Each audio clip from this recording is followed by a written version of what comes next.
बिहार में सरकारी लापरवाही और सिस्टम की खामियों की एक और मिसाल तब सामने आई जब पटना जिले के मसौढ़ी प्रखंड से एक ऐसा प्रमाण पत्र जारी हुआ जिसने पूरे प्रदेश को हैरान कर दिया। जी हां, ये मिस्टर डॉग नाम से बाकायदा एक आवासीय प्रमाण पत्र जारी कर दिया गया, वो भी फोटो के साथ, जिसमें आवेदक की जगह एक कुत्ते की तस्वीर लगी थी। इस मामले ने न केवल स्थानीय प्रशासन को कटघरे में खड़ा किया, बल्कि पूरे सिस्टम पर गंभीर सवाल खड़े कर दिए हैं। घटना की शुरुआत होती है 24 जुलाई से, जब मसौढ़ी अंचल के आरटीपीएस काउंटर से एक आवेदन के आधार पर प्रमाण पत्र निर्गत किया गया। उस प्रमाण पत्र में जो विवरण थे वो किसी को भी हैरान करने के लिए काफी थे।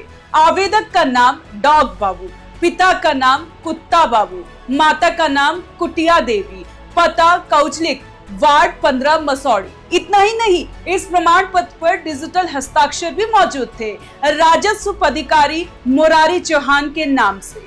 जब ये प्रमाण पत्र सोशल मीडिया पर वायरल हुआ तो हड़कंप मच गया। डॉग बाबू का प्रमाण पत्र देखते ही देखते ट्विटर, फेसबुक और व्हाट्सएप पर ट्रेंड करने लगा। मजाक उड़ने लगा, क्या बिहार में अब कुत्तों को भी सरकारी पहचान मिल रही है? लेकिन जब मामला प्रशासन के संज्ञान में आया तब जाकर नींद खुली।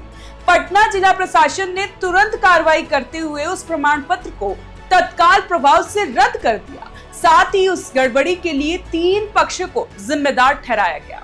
आवेदक जिसने झूठा नाम और फोटो देकर आवेदन किया, कंप्यूटर ऑपरेटर जिसने बिना जांच के उसे सिस्टम में फीड किया, प्रमाण पत्र निर्गत करने वाले पदाधिकारी जिसने बिना जांच डिजिटल साइन कर प्रमाण पत्र जारी किया। अब इन तीनों के खिलाफ एफआईआर दर्ज करने का निर्देश दिया गया। मसौढ़ी थाना को इस बाबत आवश्यक कानूनी कार्रवाई करने का आदेश दिया गया। जिला प्रशासन ने अपने आधिकारिक सोशल हैंडल पर यह जानकारी साझा की और ये भी बताया कि अनुमंडल पदाधिकारी मसौढ़ी को इस पूरे मामले की विस्तृत जांच कर 24 घंटे के अंदर रिपोर्ट सौंपने का आदेश दिया गया। साथ ही जो भी कर्मचारी या अधिकारी इस मामले में दोषी पाए जाएंगे, उनके खिलाफ विभागीय और अनुशासनात्मक कार्रवाई की जाएगी। इस मामले ने एक बार फिर आरटीपीएस सिस्टम की खामियों को उजागर कर दिया है।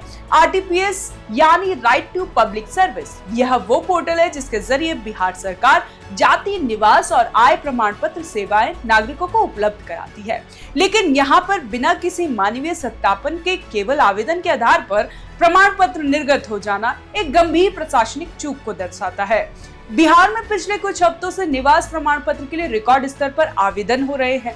सरकार द्वारा जारी स्पेशल इंफॉर्मेशन रिक्वेस्ट के तहत सीमांचल और अन्य जिलों में प्रवासी और नए आवेदकों की पहचान के लिए निवास प्रमाण पत्र की मांग अचानक बढ़ गई है।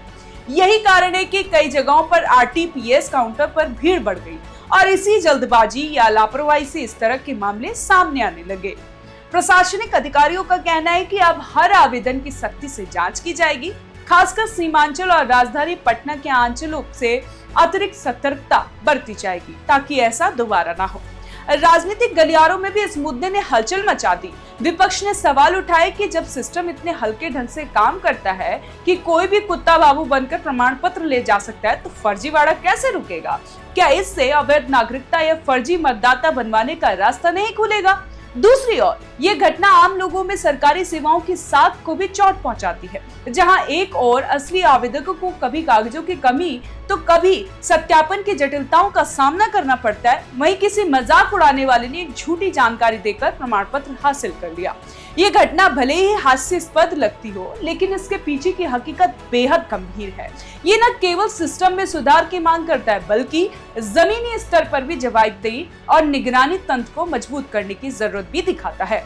अब देखना यह है कि क्या ये कार्रवाई केवल सोशल मीडिया का दबाव कम करने के लिए की गई या फायर फाइटिंग है, या वाकई प्रशासन इस गलती को सुधारने को और सिस्टम को मजबूत करने की दिशा में ठोस कदम उठाएगा। आपको क्या लगता है? हमें कमेंट कर जरूर बताएं और देखते रहे one nation one group news.